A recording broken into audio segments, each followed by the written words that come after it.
Bismillahirrahmanirrahim. Assalamualaikum warahmatullahi wabarakatuh. Alhamdulillahirabbil alamin. Allahumma shalli wa sallim wa barik ala sayyidina Muhammadin wa ala alihi wa ashabihi ajmain. Amma ba'du. Fa ya ibadallah ittaqullaha haqqa tuqatih wa la tamutunna illa wa antum muslimun. Ikhwafillah yang kami muliakan, alhamdulillah kita panjatkan puja dan puji syukur kehadirat Allah Subhanahu wa taala. Salawat dan salam kepada junjungan kita tercinta Nabi kita Muhammad sallallahu alaihi wasallam. Kali ini saya ingin menyampaikan satu berita duka ya, di mana salah satu mu'alaf binaan dari LSK yang bernama almarhumah Ibu Aisyah, yang punya nama asli itu panjang Ida Ayu dan seterusnya ini ya. Asal agama lamanya itu dari Hindu, asalnya dari Denpasar, Bali, yang beberapa saat yang lalu dipanggil oleh Allah Subhanahu wa taala. Tentu ini menjadi satu keprihatinan dan duka yang mendalam buat seluruh pengurus yang ada di laboratorium sains kristologi, khususnya teman-teman dai misi akhwat ya. Karena mereka yang mengurus, mengasuh, merawat dan membina Ibu Aisyah. Di sini saya ingin mengenalkan sosok beliau ya. Sebetulnya saat ini LSK sedang menangani dua orang mu'alaf yang sedang sakit ya. Tadinya Ibu Aisyah ya sebelum meninggal. Kemudian satu lagi inisialnya adalah FZ ya. Kami tidak sebut dan tidak kami ungkap dulu karena memang masih dalam penanganan. Jujur terus terang buat kami sebagai sesama yang pernah merasakan jadi mu'alaf gitu ya, saya khususnya, ini menjadi satu keprihatinan yang sangat mendalam ya. Karena apa? Karena ketika mendapati saudara mu'alaf kami, kemudian dia sudah berjuang mati-matian, dia hijrah karena Allah, dia tinggalkan dunia yang dia miliki ya. Kemudian dia hanya yakin bahwa Allah sebagai segala-galanya gitu ya. Atau kalau bahasa kita adalah cukup Allah sebagai wakilnya gitu ya, hasbunallah wa ni'mal wakil gitu ya. Tapi kemudian diberikan ujian yang begitu berat dengan kondisi yang sakit-sakitan ya.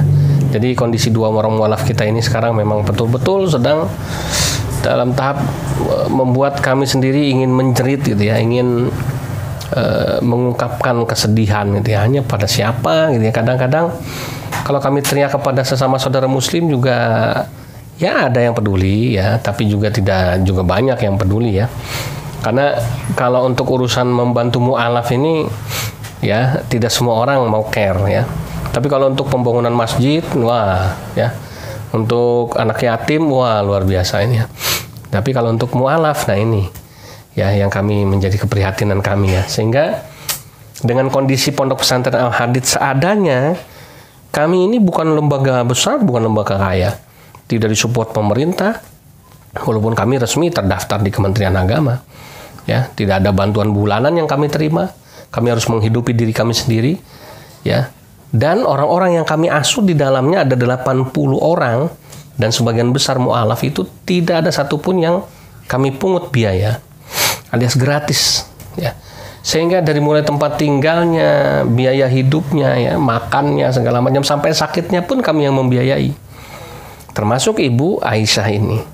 Jadi Ibu Aisyah ini kronologi cerita singkatnya ditemukan oleh salah seorang kristolog wanita terkenal asal Solo, yaitu Ibu Dewi Purnamawati. Ibu Dewi kemudian dengan timnya menemukan Ibu Aisyah di pinggir Pasar Gede Solo yang sedang sakit ya. Tapi ternyata setelah diajak ngobrol dan berkenalan, ternyata dia ini seorang mu'alaf dari agama Hindu. Kemudian Bu Dewi sebagai yang pernah jadi mu'alaf juga menaruh rasa empati yang besar. Kemudian menghubungi saya, apakah bisa Al-Hadid menampung? Saya katakan memang kami tempatnya untuk menolong saudara-saudara kami seperti itu. Kalau nggak kami mau di mana lagi, mau siapa lagi kan gitu ya. Maka kemudian akhirnya Bu Aisyah dibawa ke tempat kami. Begitu melihat kondisinya yang tidak bisa jalan, badannya kurus, ya dan lain sebagainya, ini membuat kami terenyuh. Kemudian kami berusaha selama 3 minggu awal untuk memberikan obat-obatan herbal, ya. Kemudian dari mulai susu kambing, dari mulai gamat, dari mulai MHS, gitu ya, dan lain sebagainya lah, ya. yang kami bisa ikhtiarkan gitu ya. Tapi ternyata kondisinya juga tidak mengalami perkembangan yang cukup baik. Akhirnya kami bawa ke Rumah Sakit PKU Muhammadiyah di Gunung Kidul, ya, yang dekat ya dengan kami. Setelah dianalisa, diperiksa sama dokter, wah ternyata luar biasa ya wafilah, penyakitnya ini bukan penyakit sembarangan ya, bukan penyakit yang murah gitu ya. Ternyata ini penyakit yang membutuhkan biaya yang tidak sedikit, yaitu ditemukan tumor ganas gitu ya di atas dada beliau. Kemudian asam urat yang sudah kronis ya, sudah menggerogoti apa itu tulang atau apa namanya dia, sehingga membutuhkan perawatan ekstra. Melihat kenyataan yang begitu pahit ya, akhirnya kemudian Ibu Aisyah kami bawa pulang dulu. Sebetulnya sama dokter nggak boleh ya, cuma karena kami berpikir biaya, tidak ada BPJS ya. Bahkan Ibu Aisyah ini sama sekali tidak punya identitas ya, sebab dia masuk Islam itu keluar dari rumah hanya bawa baju di badan. Akhirnya kami harus bermusyawarah dulu, kami harus mencari dana dulu untuk membiayai, karena biaya untuk cek lab dan lain sebagainya ya, ini biayanya juga tidak sedikit ya. Kemudian hanya dikasih obat-obatan semampu dokter yang bisa diberikan waktu itu. Kemudian kurang lebih selang 3 hari kelihatannya sudah mulai membaik, tapi ternyata Allah berkehendak lain ya. Di malam hari keempat setelah diperiksa dokter itu, beliau menghembuskan napas terakhir ya. Nah, ini yang membuat saya dan teman-teman merasa sedih ya. Saya sampai bilang ya, Ibu Aisyah ini selama ada di Al-Hadid ada 2 kenangan indah yang beliau ucapkan. Yang pertama, beliau bilang kalau saya sembuh ya, kalau saya bisa berangkat umroh, saya pengen berangkat umroh sama teman-teman dai misi akhwat yang ada di LSK. Oh subhanallah. Kemudian yang kedua, kalau saya sembuh, saya kepengen menyampaikan pada orang-orang supaya orang-orang itu kenal sama Allah, siapa itu Allah dan sebagainya. Ini 2 kenangan ini yang luar biasa yang saya ambil dari Ibu Aisyah di tengah-tengah rasa sakitnya. Saya menyaksikan sendiri bagaimana penderitaannya, sakit yang saya yakin sakitnya luar biasa sakit, sehingga dia harus merintih. Dia tidak sempat mikir bagaimana belajar sholat, belajar baca Quran ya. Merasakan sakitnya aja sudah luar biasa. Ini yang membuat saya, aduh ya Allah ya, Masya Allah ya, luar biasa. Andai kata saya bisa memberikan kesembuhan, mungkin saya sembuhkan. Tapi kita yakin keputusan Allah adalah yang terbaik. Ketika Allah memutuskan mengambil Ibu Aisyah, ya memang ini adalah jalan keluar yang terbaik gitu ya. Nah, kemudian ini yang menjadi realitas kenyataan kita di masyarakat. Ibu Aisyah yang ketika wafat ya kan, kemudian kami bawa ke rumah sakit ya. Walaupun meninggalnya sudah ada di pesantren, tapi kami tidak punya otoritas untuk menyatakan ini meninggal ya, karena kami juga takut disalahkan. Akhirnya kami bawa ke rumah sakit. Sampai di rumah sakit ditangani dan sudah dinyatakan betul meninggal, dicek semua meninggal dengan wajar ya, karena memang sakitnya. Kemudian diberikan surat kematian, dites COVID juga negatif ya. Ini harus dilakukan pemulasaran ya, dengan biaya yang waktu itu membuat saya ketawa. Sebetulnya biayanya tidak banyak, tapi ya itu tadi namanya, kalau pas lagi nggak punya uang, mau ya 100.000 pun susah dicari ya. Jadi waktu itu biayanya sekitar 2 juta sekian itu ya, biaya rumah sakit. Tapi alhamdulillah kemudian ada teman Bu Dewi yang mencukupi. Kemudian setelah selesai dari rumah sakit, kita bawa ke pesantren. Yang muncul program berikutnya adalah mau dimakamkan di mana? Karena orang tanpa identitas ini nggak bisa sembarangan dimakamin. Ya, ada tapi minta biayanya cukup mahal ya, 5 juta ke atas. Saya terus kemudian mengurus dada ya. Saya telepon teman-teman semua angkat tangan. Ya. Saya hanya minta tolong, gimana ini? Mu'alaf kita, saudara kita yang wafat ya dalam keadaan insya Allah husnul khotimah, memperjuangkan iman akidahnya walaupun dia harus menderita sakit dan butuh tempat untuk dimakamkan. Tapi kemudian akhirnya alhamdulillah Ibu Dewi bisa mengusahakan, dari Solo ada Yayasan Al-Makbarah ya. Kemudian saya bikin surat permohonan, akhirnya dijemput jenazahnya, kemudian dimakamkan secara gratis, tidak bayar. Masya Allah. Saya katakan sekali lagi, ikhwafillah rahimakumullah, membutuhkan kepedulian, perhatian dan ketulusan yang luar biasa mengurus mu'alaf kita yang sedang diuji oleh Allah ini. Nah, ini baru satu ya, Ibu Aisyah. Yang kedua, sekarang kami sedang menangani mu'alaf FZ ini. Ini lebih aneh lagi, ya. Dia ini tadinya sehat, tidak ada sakit, tidak ada apa-apa, tiba-tiba mendadak harus sakit, ya, nggak bisa jalan juga, masih muda usianya 21 tahun, ya, dengan segala macam keluhan sakitnya itu luar biasa sakit. Ini membuat saya kemudian ada apa gitu ya, pikiran kepengen gampang ini jangan-jangan diguna-guna orang, mungkin ada keluarganya nggak senang.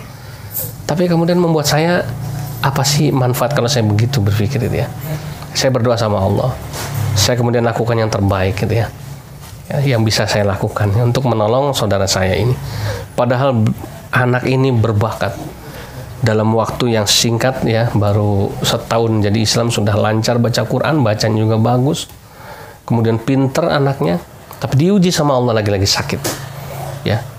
Curiga gitu, jangan-jangan nih ada orang kafir main sesuatu yang lain gitu ya. Tapi kemudian saya berpikir, ya Allah, ya bebaskan dia dari belenggu-belenggu jahat ini, supaya dia bisa betul-betul jadi Islam yang bisa out, ya, bisa mensiarkan kehebatan Islam kepada orang-orang yang belum mengenal dan belum bisa merasakan di mana hebatnya Islam itu. Sekarang masih saya tangani di Pondok Pesantren Al-Hadi 3 di Depok. Ya, kami lakukan ikhtiar yang terbaik. Saya minta tolong pada saudara saya Pak Haji Muhammad Al-Banjari.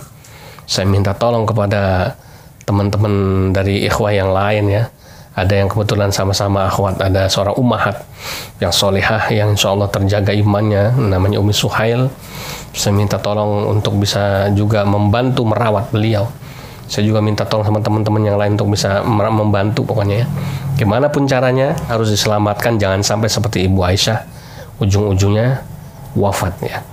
Qadarullah memang kita yakin. Kalau memang Allah berkehendak ya seperti Ibu Aisyah, ya insya Allah itu yang terbaik. Tapi ya saya ingin FZ ini tumbuh sebagai seorang da'iyah, seorang murabbiyah, seorang mubalighah ke depannya, yang bisa betul-betul mensiarkan Islam. Maka minta doanya ya, mudah-mudahan Allah memberikan kesembuhan pada akhwat kita ini. Nah, ya apa yang pesan yang ingin saya sampaikan? Pertama, marilah kita peduli. Di luar sana banyak mualaf-mualaf kita yang masih ada di jalanan, masih menderita, masih harus merasakan sakit dan lain sebagainya yang luar biasa.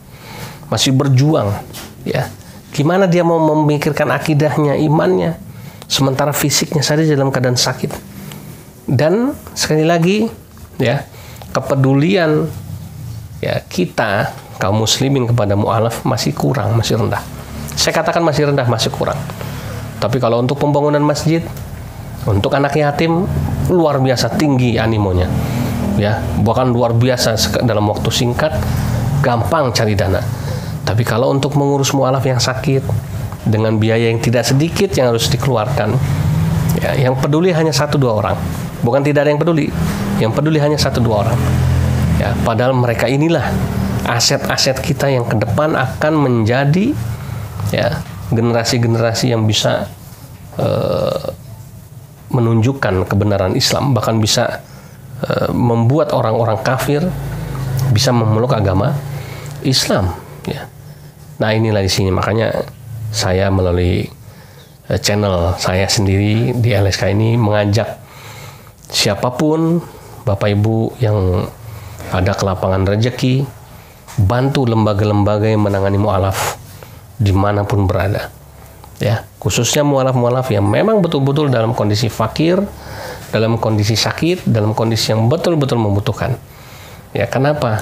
Karena mereka ketika sembuh, ketika mereka sudah baik, mereka pasti akan mensyiarkan Islam dengan lebih baik lagi.